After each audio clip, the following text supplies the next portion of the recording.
오늘은 그 학부모가 꼭 알아야 될 대입 노하우 1강을 시작하겠습니다. 우리 학부모님들이 그 대입에 대해서 꼭 알아야 되는 이유가 여러 가지가 있는데, 일단 그 입시 제도가 과거와는 굉장히 많이 다르다는 거죠. 예를 들어 과거에는 그 지금 학부모 세대에는 공부만 잘하면 되는 거였죠. 그러니까 아이가 뭐죠? 학교 그 학력고사, 예를 들어 지금으로 얘기하면 수능만 잘해도 이제 가는 거니까 내신이야 별 필요가 없었죠. 그렇지만 당연히 그렇게 되니까 학교 시험도 그 모의고사 내지는 수능 중심으로 그 시험 문제가 나왔기 때문에 굳이 내신과 수능을 그 따로 구분할 필요가 없었죠. 그러니까 내신과 학력고사를 구분 없이 이제 그러니까 내신을 잘하면 학력고사도 잘 보는 이런 거였죠. 근데 지금은 그 내신은 1등급인데 모의고사 보면 3등급도 나오고 이러죠. 학교에 따라서는 4등급도 나올 수 있겠죠. 그러니까 아이들마다 이런 또 학교마다 어떤 정책을 짜느냐에 따라서 다를 수가 있습니다. 그래서 이제 그 지금은 어떤 경우이든 이 아이들이 거의 수시로 대학 가는 비율이, 어쨌든 대학에서 뽑는 비율이 8대 2 정도 되니까요. 수시가 8, 정시가 2니까 만약에 이 아이가 수능으로 정시로 지원한다고 가정할 때는 과거에 서울대가 지금 한 3,200명 뽑죠. 아마 이제 조금씩 줄어드니까 지금 3,150명 정도, 3,120, 30명, 30명 정도 뽑을 건데, 근데 그렇게 그 비율 중에 20%, 즉 2, 3은 6, 한 600명, 620명, 그리고 실제로 이제 수시 2월 인원도 있으니까 물론 몇 명 되진 않지만 어쨌든 650명 정도가 정시로 뽑는 거니까, 예전에 3,000명 뽑았을 때 학생 합격하는 학생 수보다 정시로만 얘기했을 때입니다. 그거에 비해서는 굉장히 어렵게 그 대학을 진학하는 경우가 생기는 거죠. 그래서 이제 그렇게 되면 수시 준비를 잘해야 되는데, 수시 준비를 잘하기 위해서는 이 아이도 그 어른들과의 대화가 필요해요. 특히 이제 학생부 종합전형, 그러니까 학생부 교과인 경우라면 내신인데, 이 아이가 3등급 이내의 아이라면 그러니까 3등급 후반대부터 4등급, 그러니까 지방의 경우라면 3등급 후반대부터 4등급의 아이라면 물론 이제 지방에 있는 대학들의 경우도 어쨌든 학생부 종합전형이 있으니까 준비를 해야 되겠죠. 근데 학생부 종합전형을 준비하려면 이 아이에게는 대화 상대가 필요합니다. 그게 선생님이 됐든 학부모가 됐든, 그러니까 스카이 캐슬 그런 것처럼, 코디처럼 어쨌든 컨설턴트라고 하는 게 필요해요. 근데 그런 역할을 사실 학교에서 다 해주면 좋겠지만 그게 잘 안 되죠. 그렇다고 하면 이제 엄마나 아빠가 그런 대화 상대가 되어줘야 되는데, 그나마 이제 그 엄마들은 이런 전후 사정을 아니까 그나마 그리고 또 이제 주로 아이들의 대화 상대가 엄마이니까 대화를 좀 하지만, 아빠들은 이런 입시의 경향이나 이런 걸 잘 모르니까 이런 대화 나누는 것도 익숙하지가 않은 거고, 또 아이 입장에서도 초등학교나 중학교 때 평소 해봤던 어떤 대화법이 아니기 때문에 좀 서로 어색하죠. 근데 어떤 경우이든 아빠들의 마음도 역시 그 아이들의 성장을 시키기 위해서 많이 노력을 한다고 생각을 합니다. 다만 그 방법을 잘 모르는 거죠. 그래서 이제 제가 오늘부터는 이 학부모가 꼭 알아야 될 대입 노하우라는 책이 있어요. 이 책을 가지고 제가 이제 강의를 시작하려고 하는데요. 이 책을 통해서 완전한 입시에 대한 어떤 전반적인 것을 이해하고 자녀들과 대화할 수 있도록 했으면 좋겠습니다.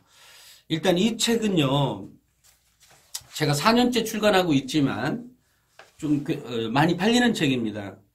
그래서 1장에 보면 대입 수시와 정시 A에서 Z까지, 2장에 보면 이제 학생부 교과 전형에 대한 게 나오고요. 3장은 이제 학생부 종합 전형과 관련해서 나오고, 4장이 이제 논술, 5장이 적성고사, 6장이 수능 정시 대비 및 지원 전략, 7장 성적대별 대입 지원 전략, 8장에는 2022학년도 대입 변화에 대해서 이제 있는데, 제가 이 서문에 이런 얘기를 썼어요. 학부모가 입시를 알아야 되는 시대인데, 그래서 정보전쟁이 되고 있는 대학 입시에서 입시에 밝은 학부모가 이 아이의 자녀의 대입 경쟁력을 높여줍니다. 그래서 이제 일선고교나 교육청은 물론이고 대학까지도 각종 진학설명회를 열어서 학부모들에게 최신 입시 정보를 보다 신속하게 제공해 주려고 노력을 하고 있죠. 근데 이제 이 각각의 사정이 있으니까 엄마나 아빠들도 그런 데 잘 참여를 못하죠. 제가 강의를 가면서 이제 아빠들이 나오면 매우 반가워서 박수도 쳐주고 이렇게 하는데, 일단 저는 우리 아이들이 일반고의 아이들이 자사고에 처지는 가장 큰 이유는 꼭 성적만이라고 생각하지는 않습니다. 그러니까 입시에 대해서 상대적으로 잘 몰라요, 일반고 아이들이. 그러니까 준비해 본 적이 없으니까 그런 것 같아요. 다만 자사고나 특목고를 준비해 본 아이들은, 준비해서 또 실제 합격까지 한 아이들은 어쨌든 자소서도 내고 이런 다양한 얘기들을 어쨌든 듣잖아요. 그러니까 들은 정보가 있어서 그런지 아이들이 입시에 밝습니다. 그래서 자기가 해야 되는 일에 대해서 좀 더 구체적으로 준비를 해갈 수가 있거든요. 그래서 제가 우리 아이들이 이런 입시의 상황을 좀 더 알면 매우 좋겠다. 그러니까 매우 좋은 정도가 아니라 이 아이가 대학에 예를 들어 지방에 있는 학생들이 그 아이가 갈 수 있는 최고의 성적을 나중에, 최고의 성적이 만약에 사립대학 정도, 예를 들어 사립대학은 지방 거점 국립대학에 보다 바로 처지는 2, 3위권이겠죠. 이런 데 갈 아이가 한 번 더 지방 국립대 정도는 갈 수 있다. 입시를 잘 알면. 엄마들도 마찬가지죠. 근데 이게 아이만 갖고 있고 엄마가 잘 모른다면 아이에게 너 왜 공부 안 하니? 라고 닥달만 할 거 아니겠어요? 근데 공부보다 더 중요한 문제가 있다라는 거죠. 그런데 왜 중요한지는 잘 모르죠. 마찬가지로 엄마가 많이 알고 있는데 아이가 잘 몰라. 그러면 아이는 계속 뭐라고 하죠? 뭔가 엄마가 다 알아서 해주겠지 내지는 어쨌든 이 아이의 어떤 적극성을 끌어내주지 못하게 되거든요. 근데 결국은 이 엄마가 입시를 알아야 되는 이유는 자녀를 조금 더 적극적으로 끌어들이고 자녀의 진로나 자녀의 목표죠. 직업적인 목표가 됐든 아니면 진로의 목표가 되었든 아니면 그 아이의 꿈을 좀 더 구체화해서 실현시켜 줄 수 있는 그런 능력치로 이끌어 간다라는 게 입시를 알아야 되는 이유라고 생각합니다. 그러니까 아이를 많이 알아서, 입시를 많이 알아서 아이를 공부시키게 하려고 하기 위해서 대입에 대한 정보를 취득해야 되는 이유가 아니고, 입시를 잘 알면 아이의 꿈과 아이의 진로와 아이의 어떤 직업적 목표를 이끌어 줄 수 있다라는 거죠. 왜냐면 아이가 뭐라고 하죠? 너는 의사해. 너는 뭐, 예를 들어 뭐, 약사해.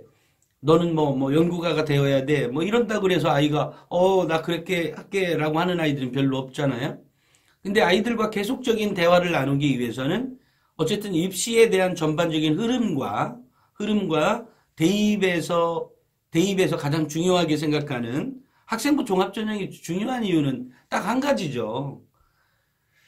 이 아이가 갖고 있는 성적, 그러니까 정량적인 평가죠. 성적보다 더 좋은 대학을 가기 위해서는 학생부 종합전형을 알아야 되는 거거든요. 그 학생부 종합전형이 뭔데 왜 성적이 낮은데도 뽑는데? 예, 뽑아요. 뽑는데, 죄송합니다. 뽑는데 어떻게 뽑느냐? 그러면 어떻게 이 아이가 학교에 학교 수업에 참여하고, 어떻게 창의적 체험 활동이죠.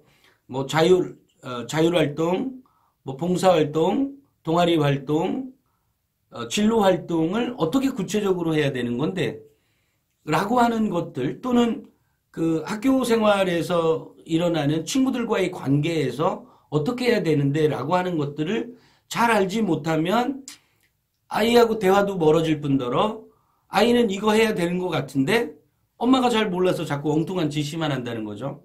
야, 그것도 책상에 앉아서 공부만 해. 나 지금 어디 가서 활동해야 되는데, 예를 들면. 그러니까 그런 것들에 대한 그 차이를 줄여줄 필요가 있는 거죠.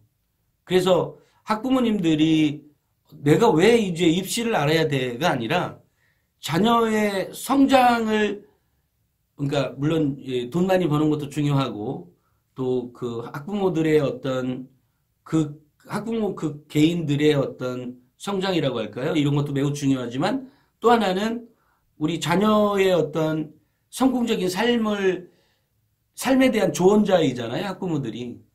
그러니까 그런 관점에서 이 대입 노하우 같은 이것 정도는 꼭 읽고 또 배워서 아이들과 대화가 돼야 되고, 아이들 역시 이 정도는 알아야 자기의 어떤 진로나 이게 더욱더 구체화할 수 있는 거거든요. 이거 다 알면 어떻게 되냐? 이거 다 알면 더 성장해 갈 수 있는 어떤 기회 요인이 된다. 또 하나는 잘못된 정보를 그냥 무비판적으로 받아들여서 3년 내내 고등학교 생활을 헛발질하면서 다니게 되는 거죠. 그런 부분들을 줄여줄 수가 있다라고 생각합니다. 제가 원래 1강을 하려고 했더니 그 생각보다 어쨌든 서문이 길었네요. 제 다음 시간부터는 제가 1강을 본격적으로 들어가도록 하겠습니다.